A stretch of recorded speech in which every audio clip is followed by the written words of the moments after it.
Senate Bill SB 1028. The, uh, the title, the short title, Alternative Assessment Study Committee. Now, this bill has been amended from the way it was original. If I remember correctly, we talked about this bill before. We did, yep. And the way it was originally written is that the bill would provide for when you have a special education child, a student, and you're going to do an assessment of that child's performance, you have to take into account the fact that it is a special needs individual, okay?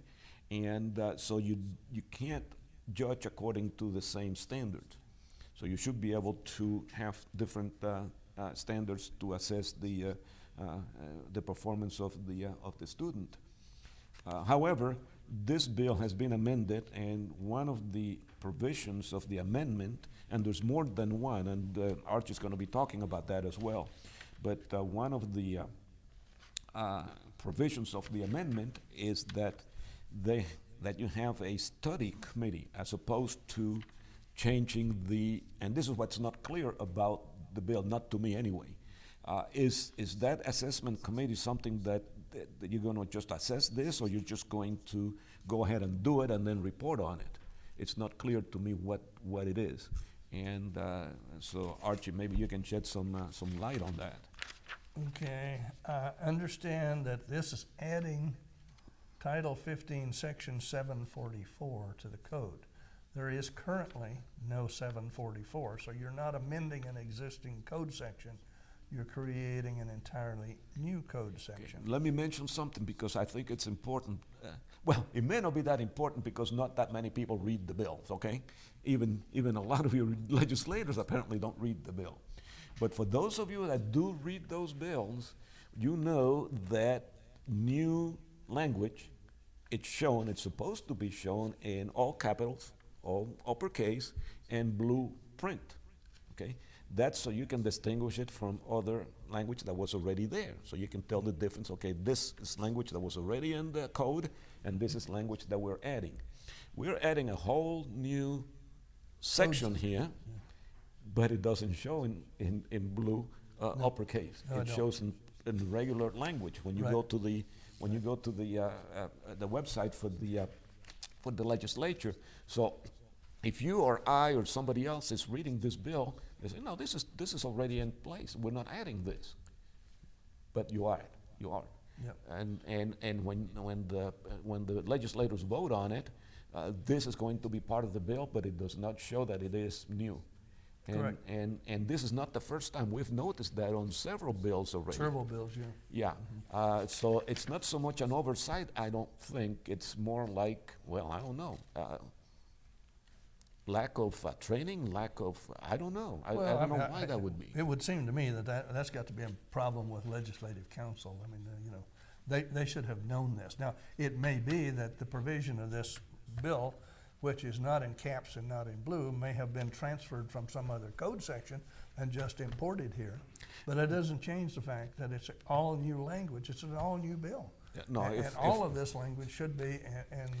If what you're saying were the case, then they should have amended the other bill, the other sections. Yep. Here, in this section, we are adding this. Regardless of how we got there, we're adding it, and it should be shown as being added.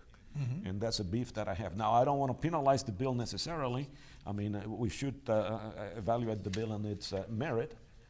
But this is something that needs to be addressed, and maybe it will be addressed between now and the next session. Well, I mean, you would think from reading this bill that it creates a committee to examine into and to try to determine why we need an alternative assessment provision for special needs students. And I can understand that, but if you read this bill, it specifically provides right now, beginning right now, as soon as this bill is signed, I guess they become effective on July 1st?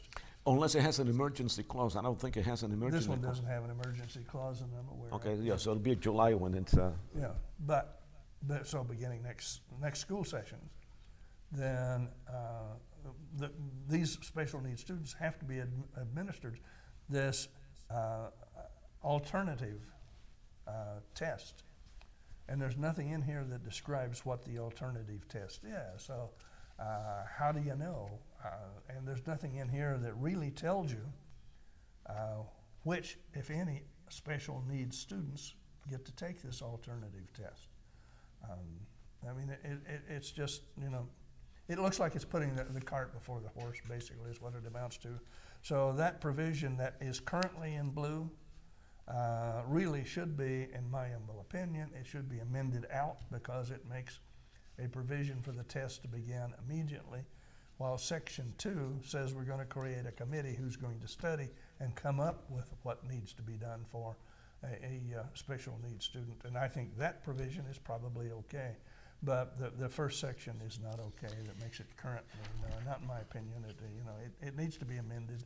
So if they're not going to amend it and send it back to the Senate, then it needs to be defeated. Okay, and anyway, it's going to be in the House Education Committee on Tuesday, the 2nd. I still think that we probably should favor it, but with my assessment is going to be, you know, when I send out my recommendations, I have three things that I can do. I can a Y and an N. They're obvious, yes or no, but I also have a question mark. And when I rate something with a question mark, and I explain that in the footnotes, when I rate it that way, it's because it's either confusing, or there is no consensus, or we don't have enough information. In this case, I don't know exactly what's going on with this bill. I can't put my finger on it. So I leave it to you guys to decide whether this is a good bill or a bad bill. I'll remain neutral on it. If they don't amend it, vote no. That's my opinion. Well, my opinion is I don't have an opinion. I know, but I do.